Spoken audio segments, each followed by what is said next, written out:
A 26-year-old Ukrainian model woke up during a kidney removal operation at a private clinic near Dubai and felt every incision, unable to move or scream, after being lured by an offer to earn $80,000 for donating her eggs. Victoria Savchenko lived in Kharkiv until the full-scale war began. She worked as a model for local clothing brands and advertising agencies.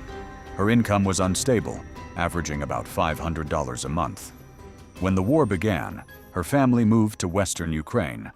Her father lost his job. Her mother couldn't find a new one. Her younger brother was studying at university and needed money to pay for his tuition.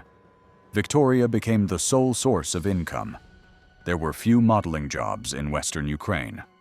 Victoria switched to online work. She registered on various freelance platforms and took on photo shoot jobs for online stores. She created profiles on social media and promoted herself as a model. Instagram, Facebook, TikTok. She posted photos and gained followers. By the end of 2024, she had about 20,000 followers on Instagram.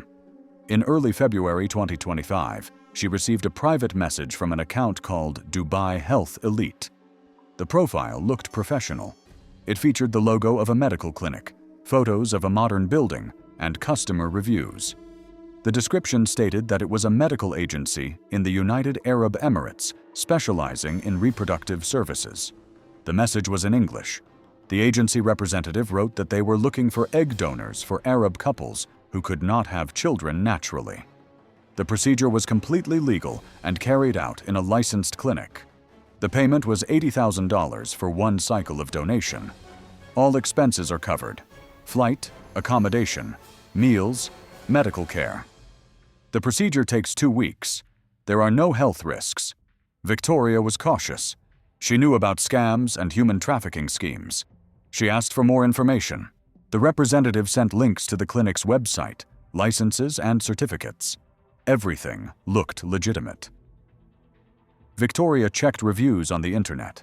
She found several positive comments from other women who had allegedly participated in the program. One review was in Russian from a girl from Belarus. $80,000 was a huge amount of money. It would solve all of her family's financial problems for a year. Victoria discussed the offer with her mother. Her mother said she should be careful, but if it was a legitimate clinic, then why not? Egg donation is practiced all over the world. Many women do it. Victoria wrote to the agency representative that she agreed. They sent her a questionnaire to fill out. Questions about health, lifestyle, family medical history. They asked her to provide full-length photos and medical tests. Victoria underwent a basic examination at a local clinic. She had blood tests for general analysis and infections. She sent the results. A week later, she received a reply. Her application had been approved. The clinic was ready to pay for her plane ticket and begin the procedure. The departure date was set for February 23rd. Victoria received an e-ticket for a flight from Kiev to Dubai, business class. A representative of the clinic would meet her at the airport with a sign. Victoria arrived in Dubai on the evening of February 23rd. She passed through passport control without any problems. A man with a sign reading Victoria Savchenko was standing in the arrivals area. He introduced himself as Karim, the clinic's driver. He took her bag and led her to the car. It was a black Mercedes with tinted windows. The interior was luxurious with leather seats. Karim was polite and spoke English with an accent. He said that the clinic was located outside the city, in a special medical zone. The trip would take about an hour. Victoria sat in the back seat and looked out the window. The skyscrapers of Dubai floated by. Then the desert began. The road was empty, with almost no cars. An hour later, they turned onto a secondary road. The asphalt was of poor quality. They drove for another 20 minutes. A building appeared ahead. It was 2 stories high, modern, with white walls and lots of glass. It looked like a private clinic. There was a 3-meter-high fence around it. The gate opened automatically when the car approached. Karim parked in front of the entrance. He helped Victoria out and took her bag. He escorted her inside. The lobby was clean and cool from the air conditioning. A woman in a medical gown was sitting at the reception desk. She smiled and greeted them in English. She asked for their passports for registration. Victoria handed hers over. The woman made a copy and returned the original. She gave them the key to room 12 on the second floor. Karim took Victoria to the room. It was spacious, with a large bed, a wardrobe, and a bathroom. The window overlooked the desert. Karim said that tomorrow morning at 8 o'clock she would be taken for an initial examination. Dinner would be brought in half an hour. If she needed anything, she could call the reception desk. He left. Victoria unpacked her bag. She lay down on the bed and checked her phone. The internet was working. She wrote to her mother that she had arrived. Everything was fine, and the clinic looked normal. Half an hour later, there was a knock at the door. A nurse brought a tray with dinner: chicken, rice, vegetables, fruit. Victoria ate, took a shower, and went to bed. At 8 o'clock in the morning, another nurse came for her. She took her to an office on the first floor. The doctor was waiting there. A man of about 55, dark-skinned, introduced himself as Dr. Malik. He spoke good English. He said he would conduct a full examination before starting the donation procedure. Victoria underwent several stages of examination. First, they took blood for an extensive analysis. Then they measured her blood pressure, pulse, and temperature. They performed an ultrasound examination of her pelvic organs. Dr. Malik looked at the screen and took notes. He said that her ovaries were in good condition and suitable for donation. Then she was taken for an MRI. Victoria was surprised. She asked why an MRI was necessary for egg donation. Dr. Malik replied that it was standard procedure for VIP clients. They want a complete picture of the donor's health. A full-body MRI takes 40 minutes. It helps to rule out any hidden pathologies. Victoria lay down in the MRI machine. The procedure was uncomfortable. The noise was loud, but tolerable.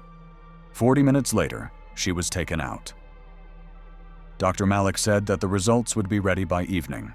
In the meantime, she could rest in her room. Tomorrow, preparations for egg retrieval would begin. Hormone injections to stimulate ovulation. Victoria returned to her room. She spent the day watching TV series on her tablet. She had lunch in her room. The nurse brought her food. In the evening, the same nurse came and said that Dr. Malik wanted to see her. Victoria went downstairs.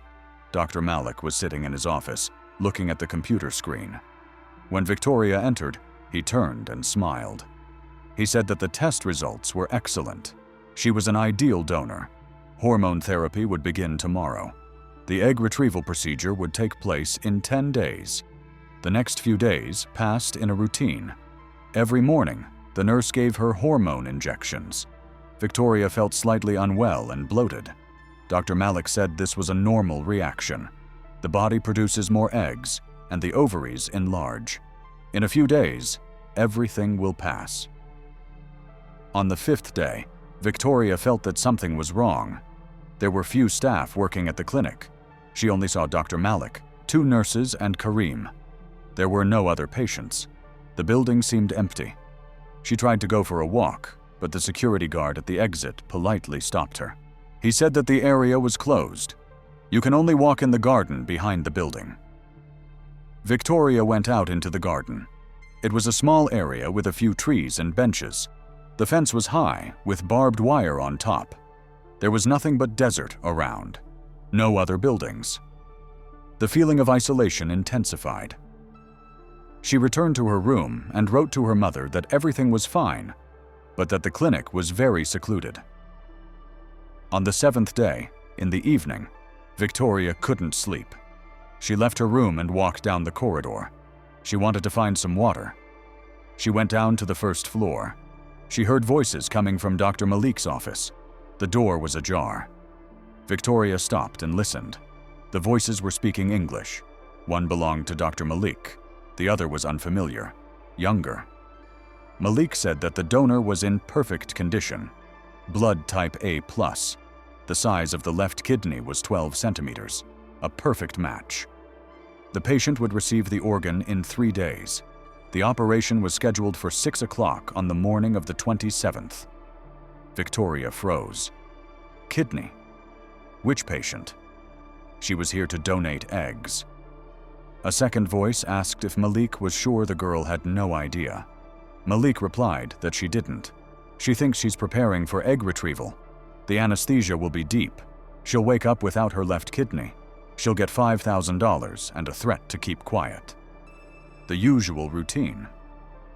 Victoria quietly backed away from the door. Her heart was beating so hard, she thought it was audible. She climbed the stairs back to her room. She closed the door and sat down on the bed. Her hands were shaking. She had been deceived. There was no egg donation. They were going to steal her kidney, sell it to a wealthy patient. She tried to think logically. She had to escape. Now, while everyone was asleep. She got dressed quickly, grabbed her passport, phone, and some money. She opened the door and peeked into the hallway. It was empty. She went down the stairs. A dim light was on the first floor. She approached the exit. The door was locked with an electronic lock. She needed an access card. She tried the window in the hall. It was locked from the inside.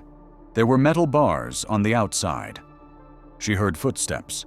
She quickly returned to the stairs and hid around the corner. The security guard walked past, checking the premises. He didn't notice her. Victoria went back up to her room. She tried to call the Ukrainian consulate. No one answered at such a late hour. She wrote a message to her mother. "If anything happens to me, I'm in a clinic outside the city. They tricked me. They want to steal my kidney." She sent it. A minute later, the connection was lost. The internet stopped working. Access was blocked. Victoria lay down on the bed and tried to come up with a plan. By morning, she had no solution. At 8 o'clock, the nurse came with another injection. Victoria asked for water first. The nurse left. Victoria didn't wait. She ran out of the room, ran down the corridor to the stairs. She went downstairs. She saw a back door through the kitchen. She ran there. The door was open. She jumped out and found herself at the back of the building. She ran to the fence. It was 3 meters high, with barbed wire on top. She tried to find a place to climb over. She heard shouts behind her. The guards had spotted her. One of them caught up with her and grabbed her by the arm. Victoria tried to break free and screamed. A second guard ran up and twisted her arms. They dragged her back into the building. They brought her to Dr. Malik's office.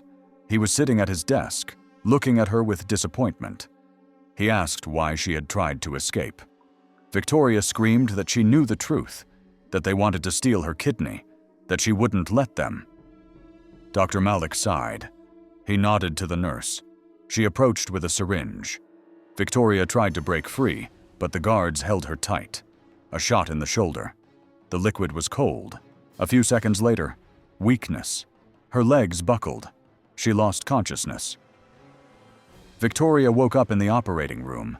Her body was not moving. Her eyes were open, but her eyelids did not blink. Her breathing was controlled by a machine, a tube in her throat. Her mind was clear. She felt everything, every touch, every instrument. This is called conscious paralysis during surgery, a mistake by the anesthesiologist or a deliberate attempt to save on drugs. Dr. Malik stood on the right, the second surgeon on the left. An Egyptian man in his 40s introduced himself as Dr. Hassan. They spoke to each other in English.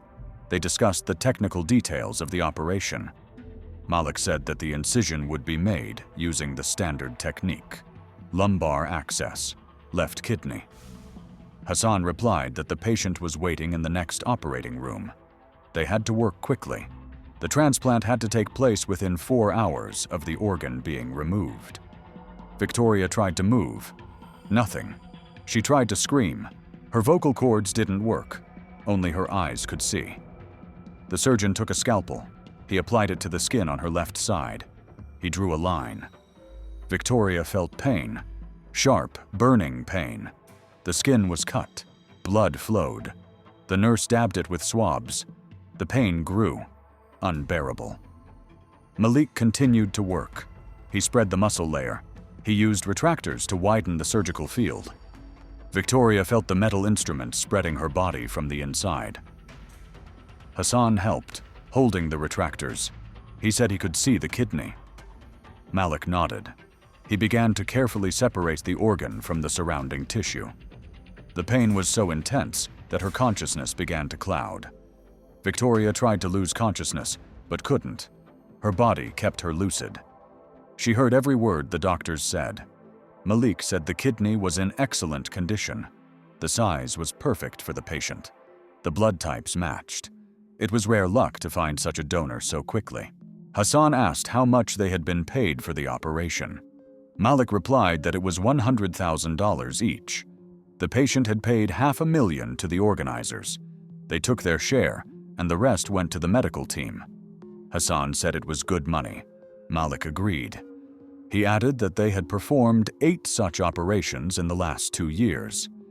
There are always rich patients who need organs urgently. Victoria listened and couldn't believe it. 8 women before her. 8 who had been deceived and mutilated. She tried to scream again. Her body wouldn't obey. A tear rolled down her cheek. The nurse noticed and wiped it away. She told the doctors that the patient was crying. Malik replied that it was a normal reaction to the drugs. He continued his work. The kidney removal process took an hour and a half. Malik cut the blood vessels and the ureter. He carefully removed the organ from Victoria's body. He placed it in a sterile container with cold saline solution. Hassan took the container and left the operating room. He carried the organ to the next room, where the patient was waiting. Malik began to suture the wound. He worked faster than during the removal. He sutured the muscles, then the skin. He used coarse suture material, not cosmetic sutures, but regular ones. The scar would be large and uneven, but no one cared. Victoria was not important. The organ was important. 2 hours after the start of the operation, Malik finished. He took off his gloves and told the nurse to monitor the patient. He left. The nurse was left alone. She checked the readings on the monitor. Pulse, blood pressure, oxygen saturation. Everything was normal. She began to reduce the dose of anesthetic so that Victoria would wake up. Half an hour later, Victoria began to feel control over her body returning. Her fingers moved. Her eyelids fluttered. But the pain intensified tenfold. Now the anesthetic was no longer blocking it.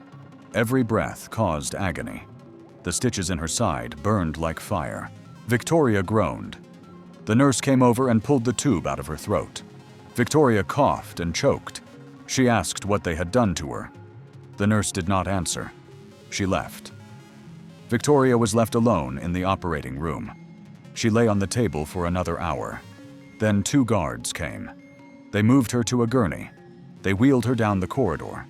Not to the recovery room, but to some room at the far end of the building. The room was dirty. There was an old mattress on the floor. A bottle of water. On the table lay a wad of dollar bills and a note. The guards put Victoria on the mattress. They left, locking the door behind them. Victoria tried to get up, but the pain was too strong. She fell back down. She lay there, breathing, trying not to lose consciousness from the pain. She picked up the note with trembling hands. She read it. The words were simple, but the threat was clear. Her family would be found in Ukraine if she went to the police. She looked at the money. $5,000. It was payment for her kidney. She would have laughed if it hadn't hurt so much. She spent 18 hours in that room. She drank water. The pain did not subside. The stitches were bleeding. The bandage was soaked red. By the evening of the next day, the door opened. Karim came in. He said he was taking her back to the city. He helped her up. Victoria could barely walk. He took her to the car. He put her in the back seat. They drove for an hour. They stopped on the outskirts of Dubai, an industrial area, deserted. Karim opened the door and helped her out. He gave her a bag of money. He said they would never see each other again. He drove away. Victoria was left alone on the side of the road. It took her an hour to walk to the nearest gas station. Every step was painful. At the gas station, she asked for help. An employee called a taxi. Victoria gave the address of the nearest hospital. She arrived in 20 minutes. The doctors in the emergency room immediately saw that she was in critical condition. They put her on a stretcher and took her for an examination. The ultrasound showed that her left kidney was missing. There was a fresh surgical scar. There were signs of internal bleeding. The doctors asked what had happened. Victoria told them. They recorded her statement. They called the police. An officer arrived an hour later. He sat down next to Victoria's bed. He asked questions. Where was the clinic? Victoria did not know the exact address. They drove through the desert for about an hour. The building was white, 2 stories high, surrounded by a fence. The names of the doctors, Dr. Malik and Dr. Hassan. She did not know their last names. What did they look like? She described them. Why didn't she call the police right away? She was afraid of threats. The note mentioned her family. The officer wrote everything down. He said they would start an investigation. But they needed evidence.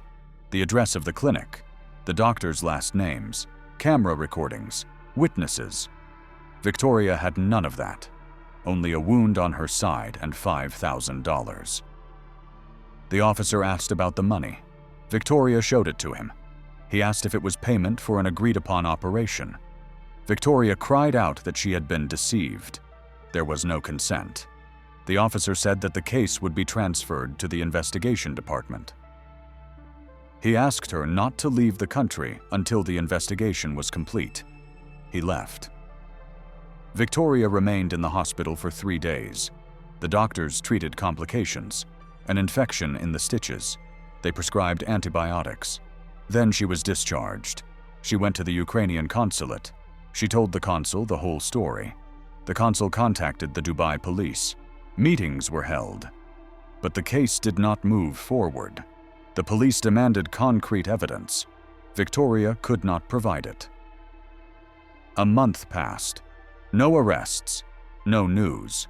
Victoria wrote a post on social media about what had happened. The story spread quickly.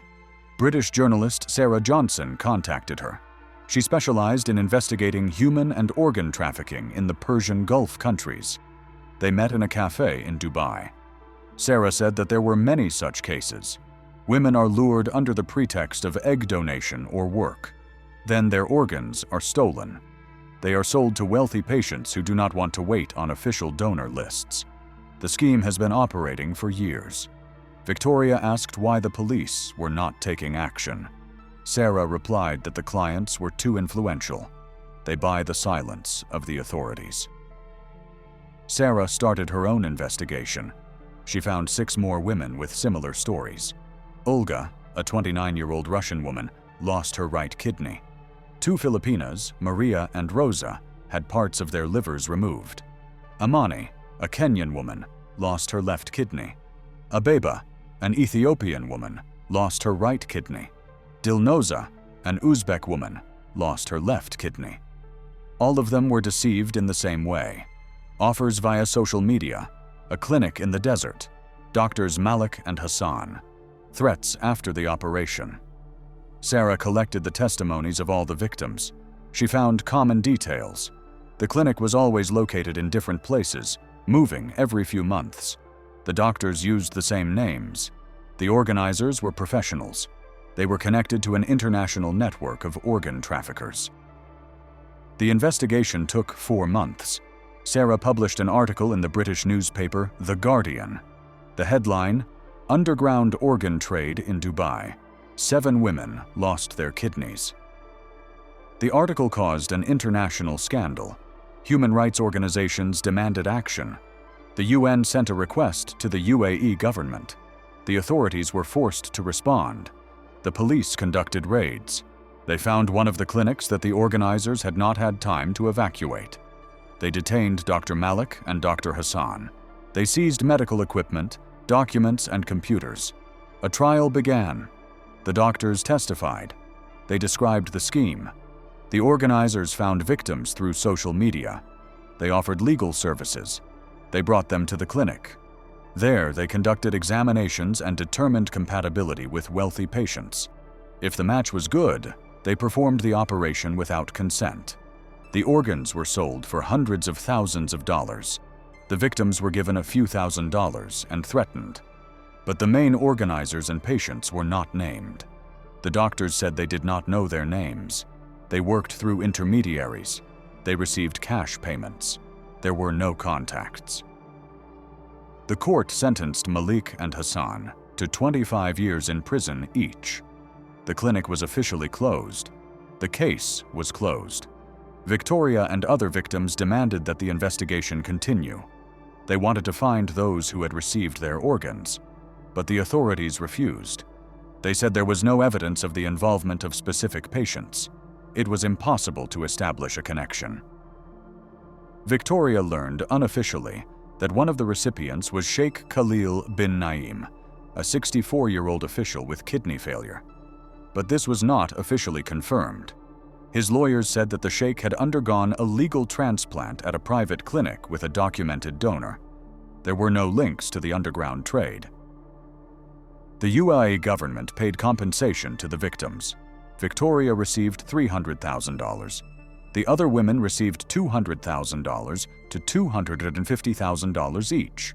The money was supposed to cover medical expenses and moral damages. But the lost organ cannot be returned.